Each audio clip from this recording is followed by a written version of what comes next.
Don't they say, looking back is wonderful? When you look back, you can see everything so clearly. Impossible coincidences that were actually carefully laid plans. Small inconsistencies that you never noticed. Sometimes it's just an accidental slip of the tongue. Looking back, I see that the troubles in my life began when I was 18. My ex-girlfriend Sarah called me one day and invited me to a party. Did I smell a rat? Of course not. We parted as friends, so why should I suspect anything untoward? The party was fun with a lot of our mutual friends, and a girl I'd dated before seemed to have a crush on me a couple of times. Georgina was quite pretty, maybe in fact a little above my class. I have no illusions, I don't look very good. But Georgie, as she liked to be called, definitely gave me credit. At 6'3", she was very slender with boobs that seemed to be just the right size for her height and weight. She didn't look too heavy, and her butt, which she could barely squeeze into those jeans, was something to die for. Well, the problem with taking them off later in the evening in my car was incredible. But she did, and that night I had the best sex of my life. Okay, it was in the back seat of my car, and there wasn't much room to maneuver. We did this over and over again. Honestly, I thought all my Christmases came at once. Georgie was insatiable, and over the next 6 months convinced me that I was the greatest lover in the world, and the only man she had ever loved. I was, of course, completely besotted by her. So on our 6-month anniversary, we had our own party to announce our engagement, and I gave her a $1,500 engagement ring. A year later, we got married, and 10 months later, baby number 1 was born, my son Marcus. And about a year later, almost exactly a year later, baby number 2 was born, Ellie. It took Simone a little longer, but after we had her, we decided that the family was already big enough, and Georgie started taking pills. At that time, I was working in my father's transport business. But Dad got a little tired and started talking about retirement. My brother Bob and I had to make difficult decisions. Bob was more interested in incorporating the business into one of the big remote franchises, while I preferred the idea of remaining independent. I introduced self-loading flat trucks equipped with high-ab loader cranes when they first became popular, and I knew the company had to go down this path. Eventually, Bob and I split up the company. He had most of the yard, warehouse, and storage space. But I had a section of the yard to park my trucks and a workshop to look after them, although I had my 3 trucks upgraded to new Scanias, so most of the servicing was done by this company. Life was good for a while. Georgie and I had a wonderful new detached house in a new building. The garden wasn't that big, but modern houses don't have gardens at all. However, we managed to squeeze a small pool in there. I drove my Range Rover and Georgie drove her BMW. Georgie didn't have enough money. God, how can a girl spend money like it's water? Money was the only thing we ever argued about. But we argued about them often. Georgie couldn't figure out how much we were getting on paper and how much we had to spend on what. She saw the money the trucks brought in, but couldn't understand what it cost. Fuel and wages, not to mention taxes, insurance, and vehicle maintenance. Basically, I thought everything in the garden would be covered in roses, and I planned to increase my fleet of trucks. I gained some notoriety in the equipment delivery business, as my trucks were often able to unload and place cargo without the need to hire a separate crane. I stayed away from Arctic semi-trailers, as small trucks could often drive right through the factories we were delivering to. The downside of running a small trucking company was that I was on the road a lot, either driving or looking for clients. The first clue that something was wrong was when my oldest was 8 years old. I came home to find 3 children's life jackets hanging in my garage. Of course, I was curious since I didn't have a boat, but it turned out that good old Roger, who lived across the road, had a boat. And apparently, Roger and his wife took Georgie and the kids for a walk along the river, just in case Georgie threw life jackets on the children. I thought it was quite extravagant for a one-time event. But I soon learned that this was not a one-time event. All of this became commonplace throughout the summer. Roger and Betty bought their home not long after we did. Roger was about 5 centimeters taller than I was, about 70 meters, but he seemed lean. Betty was the same height as Georgie, but she had a completely different build. Some might call her curvy, but I always thought she was just overweight. She filled the swimsuit to the limit, if you know what I mean. Oh yeah, a swimsuit? Well, during the summer months, they would come and use our pool with us quite often. Some other neighbors did the same. Hey, a couple of the other wives had figures that made the open pool policy a good idea. It seemed to me that Georgie put them all to shame, and judging by the looks on their husbands' faces, I was not alone in this. I don't know when I first heard my daughter call Roger Uncle Roger. Looking back, I realize this should have raised alarm bells. But a few weeks later, I came home early one morning to find that Georgie and the children were not at home. Betty was working in her front garden, so I walked over and asked her if she knew where my wife and children had gone. Betty always knew everything. They are on a boat with Roger. They love being on the boat, and Roger loves children. You know we can't have our own. And besides, this is company for him. To be honest, I can't stand swimming and only swim with him when no one is there. Ding ding, alarm bells were actually ringing at this moment. You see, on the one hand, the children had to be in school. And secondly, over the past 6 months, my sex life has changed for the worse. For some reason, Georgie went from being a sex bomb in bed to being a once-a-week-if-I'm-lucky wife. This had happened a couple of times before during our marriage. In the past, it had only lasted a couple of months, but this time it was much longer. In fact, just before Georgie started going out on Roger's boat with the kids. How often does Roger go out on the boat, Betty? Oh, 2 or 3 times a week. I'm glad Georgie likes the boat. Although 1 day a week is enough for me, they just go down and mess with it. Now Georgie is just clinging to the boat. Damn sure it is, I thought. It's one thing for your wife and children to go out on a boat with a neighbor and his wife, but it's a completely different matter if they are alone and she doesn't tell her husband about it. I think I was in a daze as I walked towards my house. You can imagine what was going on in my head, right? I had an uneasy feeling that she could, and did, from complete trust to complete doubt, in just one conversation with your neighbor. I wonder how many times this has happened to people in the past.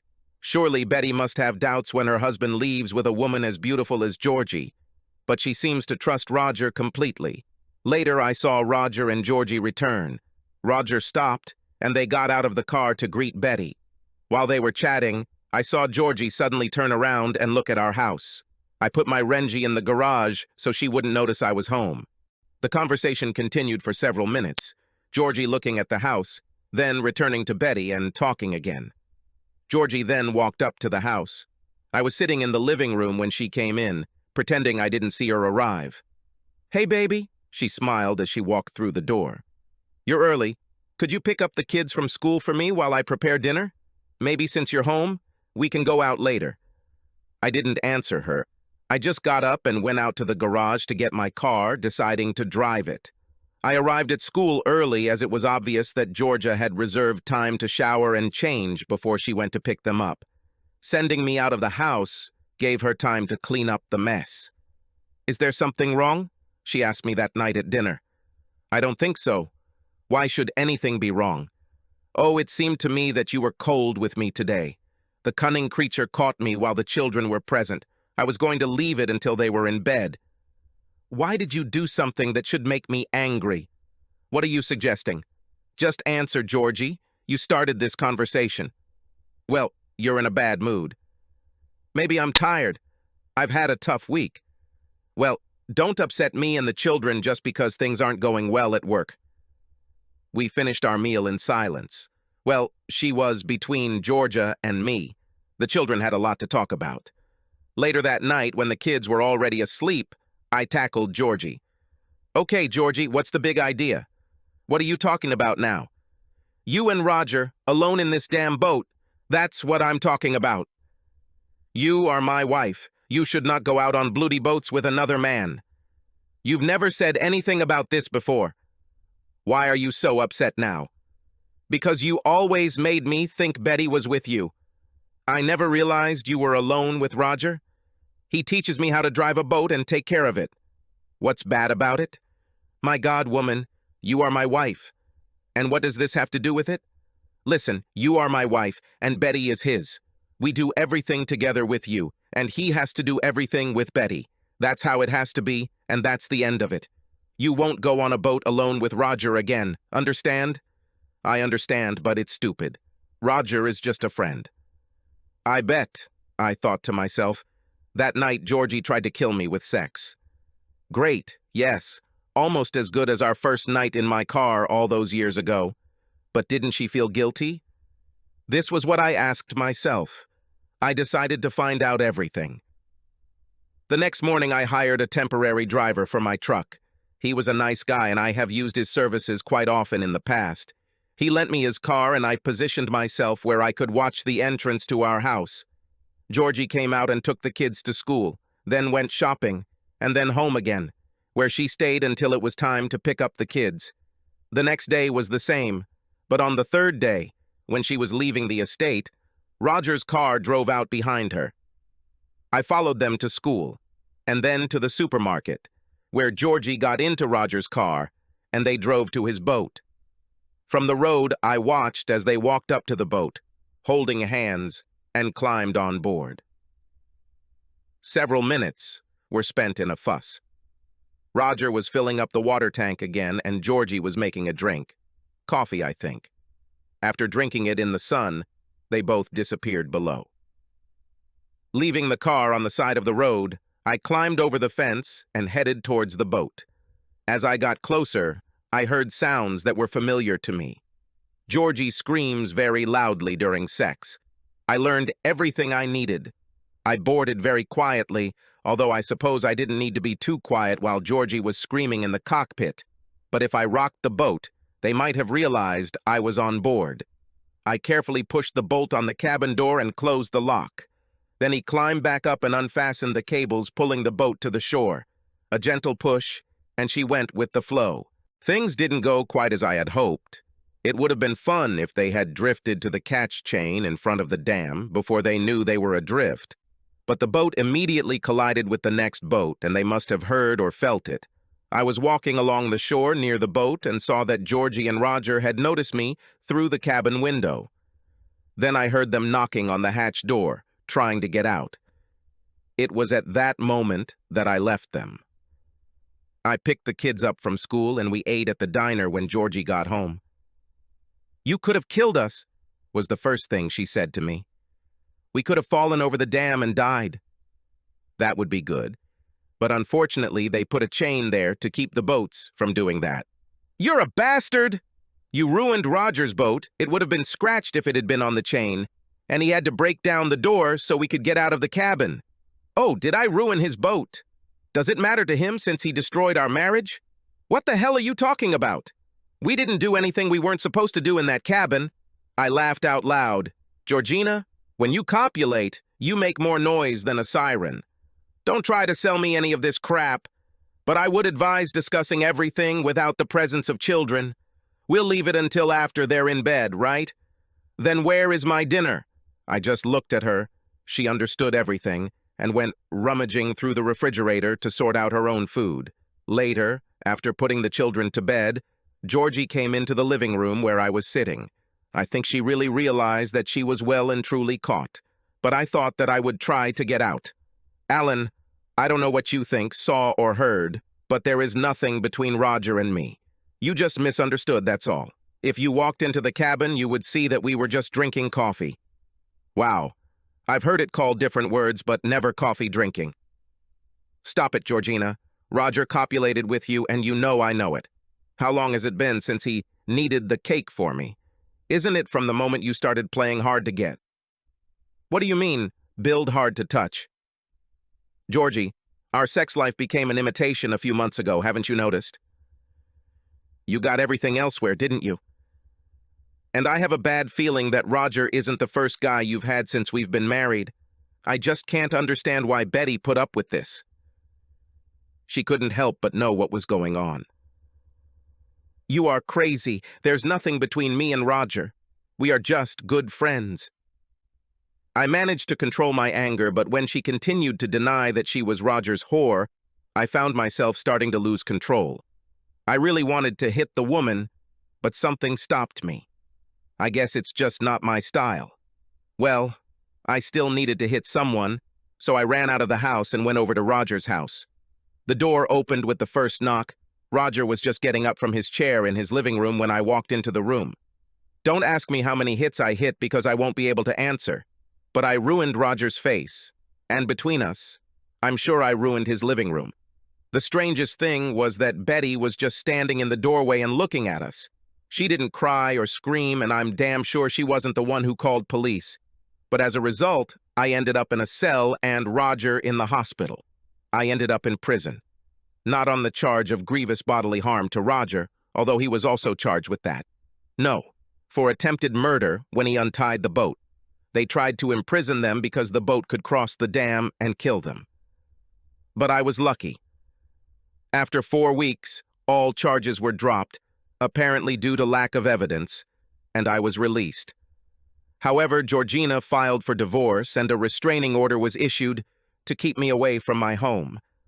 Georgina received full custody of the children, and for a while it looked like she was going to get the house as well, until a neighbor contacted my brother and told him that Roger had moved in with Georgina. After that, everything became very difficult, expensive, since the paper lawyers made a mint out of me. The house had to be sold, although my cross-petition citing adultery was trumped in court. Other boat owners heard Georgina's lustful scream while they were on the boat. After the divorce was settled, Georgina moved into another house with Roger, taking my children with her. He and Roger managed to get a restraining order to keep me away from that house. So my so-called playdates with the kids were extremely difficult to arrange. In fact, there were none. When Georgina had to take them to the family center to see me, one of them kept suddenly seeming to fall ill. I discovered that Betty knew what was going on all along, but for some reason she was waiting for me to catch them so she could leave Roger without much difficulty. And I made another discovery that later changed the way I looked at my life with Georgie. Roger was a very rich man. It cost him nothing to buy a new house, leaving Betty the old one. I thought I would force Georgina to give me access to my children by threatening not to pay child support. But when I made this threat on the phone, she said, "So what? Roger wants the children to be his, and he will happily support them." And the damn bastard did it. Although I'm not stupid, I paid child support into my children's investment accounts. My brother managed the accounts so that the children would have some money when they grew up. I hope someday they will understand how much I love them and miss them. Despite my best efforts, I never saw my children after the night Roger and I fought. I never had a single letter or postcard from them. Every time I tracked down the phone number they live on, it changed quickly. In this regard, some smart people usually say that the courts are concerned with having access to your children, to which you are entitled. My answer to this question is that I, like many other estranged husbands, can only wish for it. One day, sometime after the divorce, I was in a pub where I ran into Sarah and her husband. When I told her my story, she turned white as a sheet and had to run into the ladies' room where she threw up. I asked why my troubles affected her so much, and she told me how I was invited to this party. She suddenly realized that Georgina was using her to get to me, and here's why. We thought it was most likely my father's transport business. Sarah said that when they were younger, Georgina always joked that she was going to marry for money.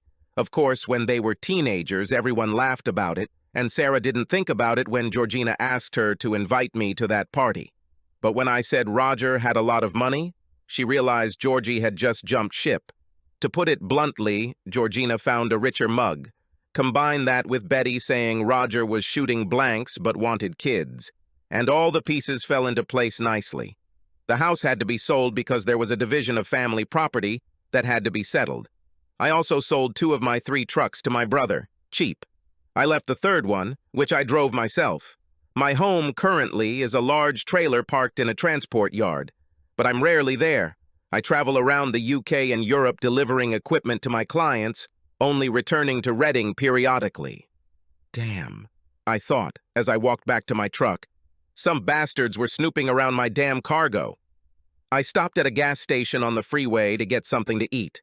I usually don't eat at gas stations because the food is of questionable quality and too expensive. But I was pressed for time on this trip and didn't find a convenient roadside cafe that was open at that time of night. While I was out of the car, someone rummaged under my tents. The tarpaulins with which we cover the cargo I could see that several tie-down ropes had been unfastened. Whoever it was wasted their damn time because the cars in my back were too big for anyone to carry. So, after checking that the tie-down straps were still holding the load securely, I started tying up the awning again. When I did, I saw a guy walking around among the other trucks, looking like he had lost something. "Is there a problem, Squire?" I asked, as he approached me. I thought it might be whoever was sniffing around my truck. If I talk to him, he'll realize I've noticed him, and will probably leave the other trucks and trailers alone. "Have you seen the blonde here, buddy?" "About 60 meters, black skirt and white top." "No, I didn't see anyone. I just left the cafe. Have you lost her?" "Yes, we had a fight, and the stupid little bitch ran away from me. I thought she came this way." With these words, the guy left. But then a thought struck me, and before I tied the last rope of the awning, I lifted the edge of it and looked under it. There were two of the bluest eyes I've ever seen, looking right at me. A quiet voice pleaded, "Please don't tell him I'm here." Damn, that was the most beautiful face I've ever seen. Why she was hiding, I didn't care. If she wanted to get away from this guy, I wasn't going to refuse her request. "Okay, but you have a long ride in the cold. I won't stop until I get to Plymouth." "I'm fine with that, as long as I get away from him," she whispered back. "Hold on, beauty. We're leaving."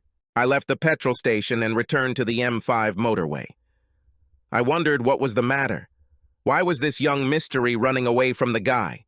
The only thing I could come up with was that maybe he was her pimp or something. But from what I saw, she didn't look like a prostitute, and I felt like he wasn't the type to be a pimp either. I can't say that I liked his appearance, but he seemed more like a traveling salesman or a businessman to me. He might have picked her up hitchhiking, thinking he'd get lucky, and she didn't want to play. But if that was the case, why didn't she just go to the restaurant? There are too many people there for him to be impudent with her. 3 hours was too long to stay under that tarp, and it wasn't very warm that night. So after about 40 minutes, I turned onto the slippery road, stopped in the emergency lane, and let her out from under the tarp. She looked frozen. "Okay, Riddle, jump into the cabin. You'll soon warm up there." She looked at me strangely, and I realized that my statement could be understood in two ways. "Come on, get moving, girl. I can't leave you standing here alone at this time of night. Anything can happen to you. Now go. I don't have much time." She looked a little worried, but without saying anything, she climbed into the cabin. I headed back onto the M5, checked my watch, and thought that with any luck, I would be almost on time for the delivery. The mystery soon warmed up in the cabin. She leaned against the passenger door and looked at me as if she was falling asleep. She was quite a beautiful girl, about 20 years old, I would say. Thin by most people's standards, but that was the fashion. "If you're tired, girl, crawl into bed and take a nap. We'll be driving for another couple of hours or so." She gave me another questioning look. "Come on, girl. You're safe. I have to drive the damn thing, don't I?" She seemed to think about it for a few minutes, and then said, "Thank you. I'll do that if you don't mind." I'm completely broken. She climbed into the bunk behind the seats and covered herself with the blanket I kept there. Very quickly, she found herself in the realm of sleep. About 3 hours later, I arrived at the plant where I was delivering the equipment. The mystery didn't move as I drove the truck straight into the building. I almost forgot about it as I removed the cover and straps from the load, and then watched as the guys pulled out the 3 cars I was howling. After more than 20 minutes, the truck was empty. After I assembled my awning and folded it, I took the truck out to the factory yard with the intention of laying my head down for a few hours. I needed to register a legal break that I was supposed to have after driving for most of the day. Then I remembered that my bunk was occupied by a mystery. Having climbed into the cabin, I saw that she was completely unconscious. She didn't even move as I lowered the top bunk above her. A rather noisy and complicated operation, pressed the button to close the electric curtains, and climbed up. It must have been around noon when I woke up to the sounds of the Riddle sobbing quietly in the bunk below. I waited a few minutes, trying to figure out what to do with this young lady. God, how should I behave in such situations? I couldn't just drop her off somewhere. I would always be tormented by the thought of what happened to her. She had nothing with her except a small purse and no spare clothes. I climbed out of the bed, and I felt that she was watching me, just as I was doing. "Hungry?" I asked. "Yes, very," she answered. There were still tears in her voice. "Factory toilets are only through this entrance. The second door on the right is the ladies' room. Go and wash yourself. You fucking ruined your makeup. Then we'll go and find something to eat." When she climbed out of the bed, I saw a pair of beautiful legs all too clearly.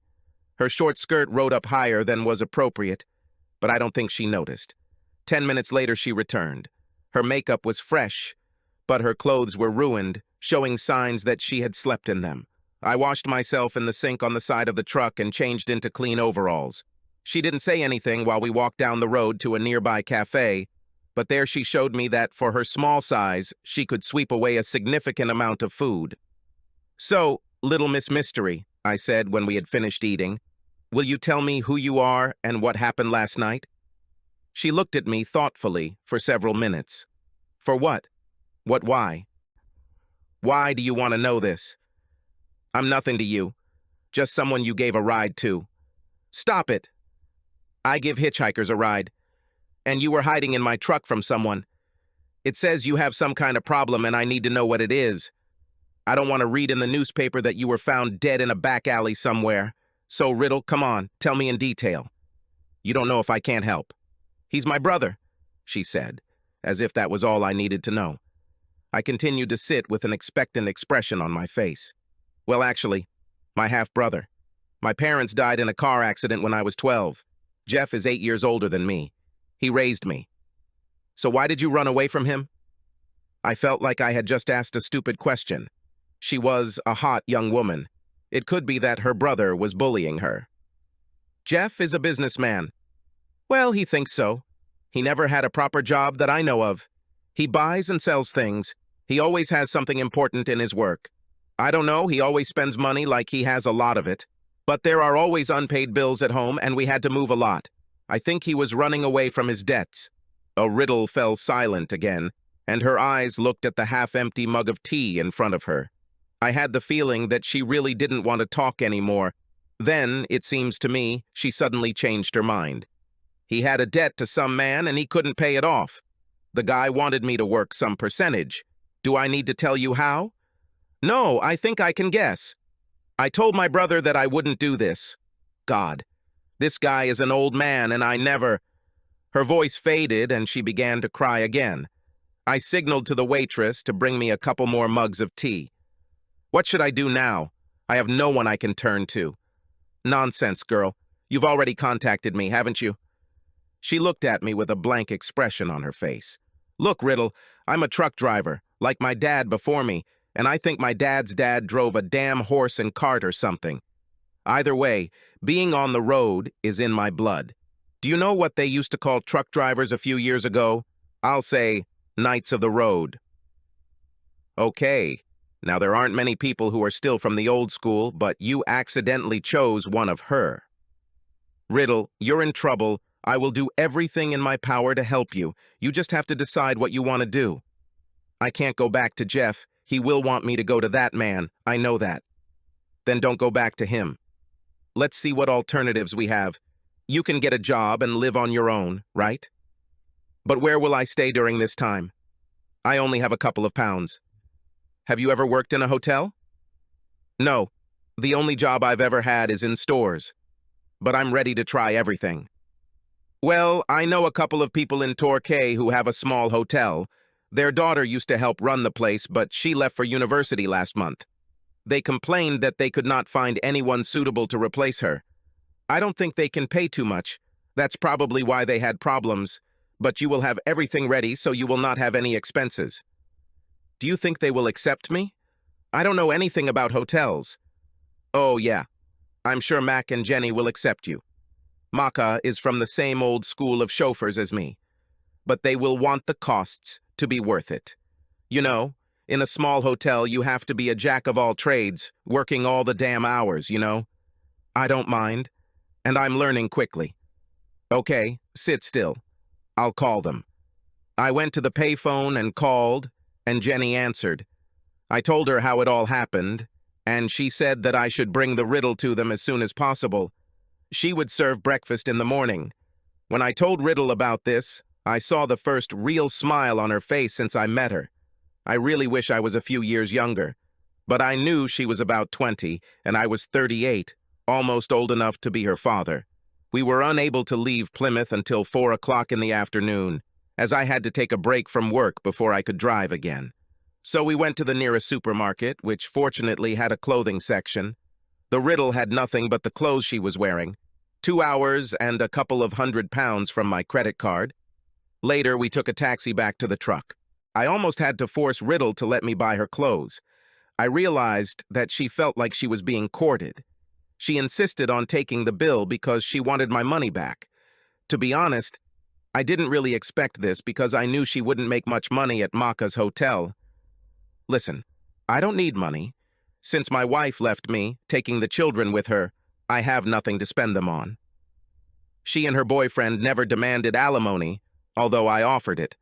No, they drove a damn wedge between me and my children. The bloody family courts didn't do anything to help me get the access I should have had to my children. Now they won't recognize me even if they run into me on the damn street. One day they might find out about the money I saved for them, but I doubt they'll ever know how much I missed them and cared about them. As I drove from Plymouth to Torquay, Riddle said her name was Ashley Gordon, although I continued to call her Riddle. I learned that she was actually 22 years old, and from what she said, it was clear that until last night, when he pushed her too far, she was completely under the influence of her brother. I really don't think she ever thought for herself before that night. But now that she knew it, she tried her best. Mac and Jenny were impressed with her. We arrived just as they were preparing dinner. The mystery immediately rushed to the kitchen and busied itself with the vegetables. I left them to do the cooking, and I settled down comfortably for a while in the living room. A little later, while the food was being prepared, Jenny took Riddle to her room to get settled. Mac and Jenny then joined me in the living room. I didn't have much time as I had to get back on the road for a trip across the country to deliver the next load. "Where did you pick up this riddle, Al?" asked Mac. "What do you mean by riddle?" Jenny interrupted. "Oh, there used to be a lot of them," Mac told her. "They hang out in roadside cafes most of the night, looking for a lift somewhere, anywhere. The mystery is where they come from and where they go. They are most likely on the run. At that time, there were very few highways, and from the moment they left the city, they could disappear forever. I believe that most of them ended the game when they reached the big city. You're overly trusting, Al, just like your father. You couldn't risk anything happening to her, could you? Ashley made you think about your daughters, didn't she?" said Mac. Mac knew about me and my troubles. He was my father's friend before he died. God, I hope my daughter never finds herself in the same situation that Riddle found herself in. Do you know what her brother wanted from her? The bastard planned to turn her into a prostitute. God knows where she would have ended up if he had had his way. "Well, don't worry. We'll take care of her," Mac said. "Jenny, you better warn her about the guests. Some clients have a gift for talking. I think the fact that she ran away and hid in Al's truck shows that she's not the dumb blonde that her brother thought she was. I think she knows how to keep womanizers away from her, but if necessary, I'll put in a word," Jenny assured me. I said goodbye and resumed my journey around the country. Before leaving, Riddle hugged me and thanked me. It was a gentle hug. I felt as if I was being hugged by my daughter. In fact, this was the first time she touched me. It was nice, and I wondered what I had missed with my own daughters. A month passed before I saw the three of them again. I planned to spend the weekend at the hotel, so I dropped off the load on Friday afternoon and parked the truck in the designated lot. At that time, this was the location in Torquay where the bus station is located today. I parked and paid for the weekend, then took a taxi to the hotel.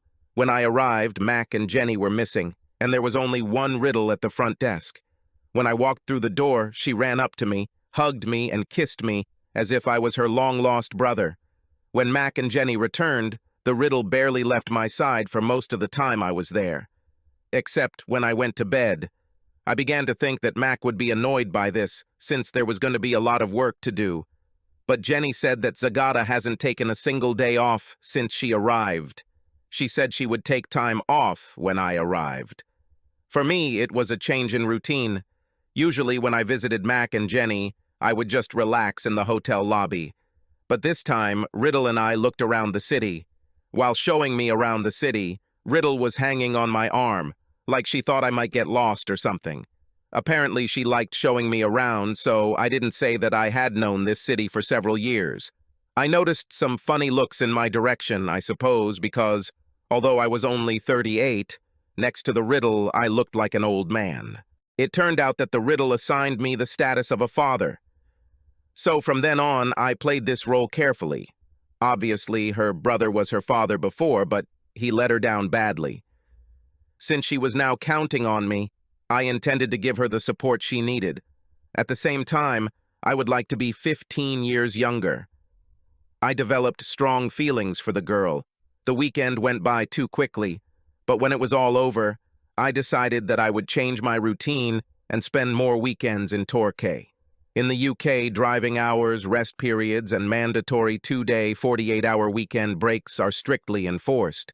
With no reason to spend weekends at home, I tended to stay at a number of places with friends around the country on a rotating basis. The fact that there is a mystery in Torquay was the reason for coming there. I felt the need.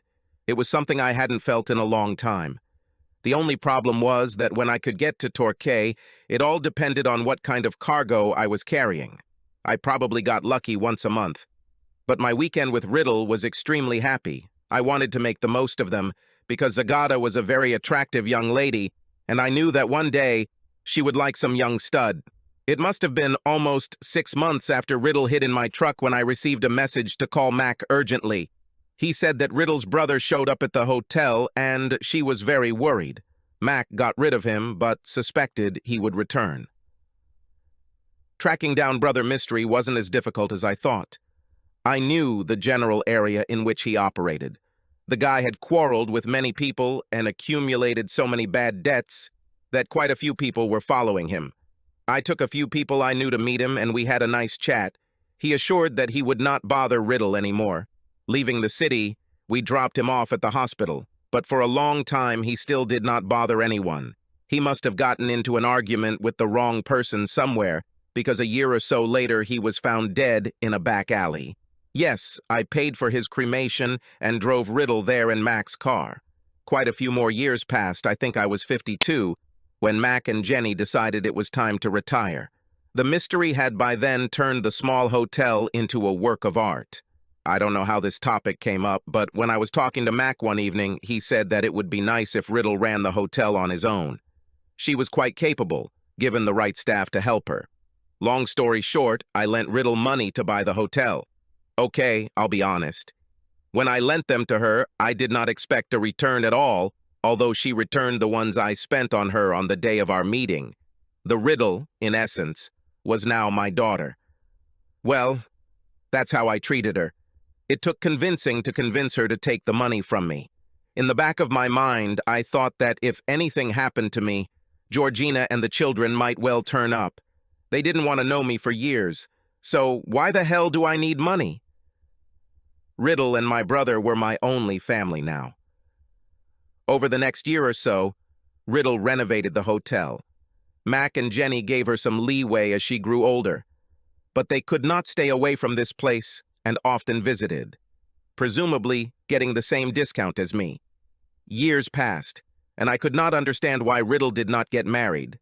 There were enough suitors around, although I rarely saw them, because when I arrived, the Riddle insisted that I hang around with her, even if I just went to the cinema or for a walk. It was after my 56th birthday that my brother announced that Georgina had died of cancer. I was surprised how hard it hit me. In fact, I thought I had no feelings left for her. But he cried that night, and several nights later. No, I didn't go to the funeral. I didn't want that bastard and my kids to see me cry over her. She ruined my life. I think Riddle was the only person who knew how upset I was. She could read me like a book, and it was to her that my brother sent the letter that Georgina's lawyer delivered for me. Dear Alan, I know that you must hate me, but I ask you to forgive me. I owe you an apology. You have no idea how sorry I am for what I did to you and for the mistakes I made in my life. I have to admit that I married you for the money. I didn't love you then. I was just looking for an easy life. You were the one who could provide it, and we had 3 wonderful children together. But then, Roger showed up. He showered me with compliments and promised me the moon from the sky. Roger had millions in the bank, and I'm ashamed to say it stuck in my head. Sorry, Alan, then only greed spoke in me. It took me a long time to realize what I had lost. There comes a time when you realize that money is not everything. There was never any love between Roger and me. The truth was that the only thing Roger really wanted that money couldn't buy, that I had, was your children. I feel disgusted with myself for taking them from you. I know that for this, you will never be able to forgive me. Alan, I know you won't believe me, but during our marriage, I fell in love with you. It took me years to realize what was missing from my life while I was with Roger. It was you. If I could live my life again, and we were together, I know I would die happy. And so I'm dying, sadly thinking only about you. You will never know how hard it is for me to accept that I have messed up my life and yours. Over the past few years, I have tried to write you this letter many times, but I never had the courage to send it. I wrote to our children about how I forced you to stay out of their lives. They are innocent. Please, I hope you forgive them if they find you. Goodbye, my love. Please forgive me my sins. Georgina. Damn, crap. That was all I could say. The woman I loved and who shitted me everywhere claimed that she had always loved me. What could I do? I knew deep down that I loved her, which is why it hurt so much when I heard that she had passed away. But forgive her? I don't think I'll ever be able to do this. A few weeks later, I visited Georgina's grave. I left the flowers and cried again. Heartbroken or not, I still regretted that she died. But life went on, and the pain of her death passed surprisingly quickly, much faster than the pain of her betrayal. Shortly before Christmas following Georgina's death, at Riddle's insistence, I took a week off during the hotel's quiet period before the holiday season began. Evening in the living room, Riddle. I hired a new girl to work behind the bar. In fact, I was surprised that I didn't see her in the dining room during dinner. Riddle doesn't have much staff, and usually the same employee served dinner to customers and ran the bar. Since I was the only person in the living room, I thought of striking up a conversation with her. She seemed a little reserved and for some reason didn't answer when I asked her name. She started talking about something else. I think I asked her name about 3 times during the conversation, and it became obvious that she was deliberately not telling me that. I realized that she was embarrassed to talk to me, so I left the bar and sat in my usual chair in front of the TV. To my amazement, she came and sat down next to me. I found her actions extremely strange. She felt uncomfortable when I talked to her, but when I left, she followed me. To be honest, I was just starting to wonder what kind of strange kid Riddle had hired this time when she walked into the bar. I stood up and Mystery came over and kissed me like she always did when we were dating. I noticed that the new waitress at the bar had also stood up. Stepping away from me, the Riddle asked, "Well, what do you think about her?" I was completely confused and didn't know what to answer. I must have looked pretty dazed, and Riddle noticed it. She turned to the girl. "You still haven't told him, have you?" The girl blushed and shook her head. "You are a stupid girl. Alan, this is your daughter, Ellie. She wanted to surprise you." Poor Ellie looked like she was waiting for the ground to open up underneath her. I was shocked that I didn't recognize her, but I haven't seen her for so many years.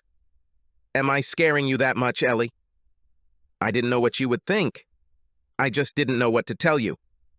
"Well, how about, hey, Dad, it's been a while since I last saw you, and maybe a hug would go well."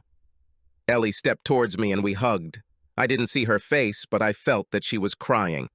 "Stop this tearful flow, my girl. I'm tired of crying over the years. I missed you, Dad. We all missed you. You will never know how much we missed you. Do you understand that before your mother died, we all thought you were dead? Mark looked for you when he was old enough, but they told us you died. Mom and Roger told us that you died in a car accident." "They did that?" I think Roger wanted us to treat him like our father, although we have never done this. He was kind, very kind to all of us, but he was not our father. When we received the letters from the lawyer that our mother sent us, I didn't know how to approach you. I went to see Uncle Bob, whom I haven't seen since you and your mother broke up. He said Ashley is the person closest to you. So I contacted her. I wonder why Bob didn't tell me. He said that you became very strange when anyone mentioned us children. He thought Ashley was the right person to talk to. I am avant-garde. Tomorrow Marcus is flying out of Switzerland and will take Simone with him. You want to meet them. Of course I want to meet them. This is something I've dreamed about for years. I told you, Ellie, there's nothing to worry about. I know how much your father missed you. For years he viewed me as his adopted daughter, Riddle said. Now, perhaps, he will treat you like his daughter and begin to think of me the way I would like. I turned my head to look the Riddle in the eyes. Georgina's gone, Al, and it looks like you got your kids back. I can't replace their mother. I'm a little young for this, but I don't mind trying to get a job as your wife. Have you ever thought of me like that? It was too much for me. I felt delirious and my legs weakened, and I fell into a chair. Is it because of you or because of my words? Riddle asked Ellie. I think we both shocked him a little. Okay, let's face it. It would be great if your father and I got married while you all are here. I think I tried to say something, but Riddle and Ellie just ignored me and started making plans for our wedding.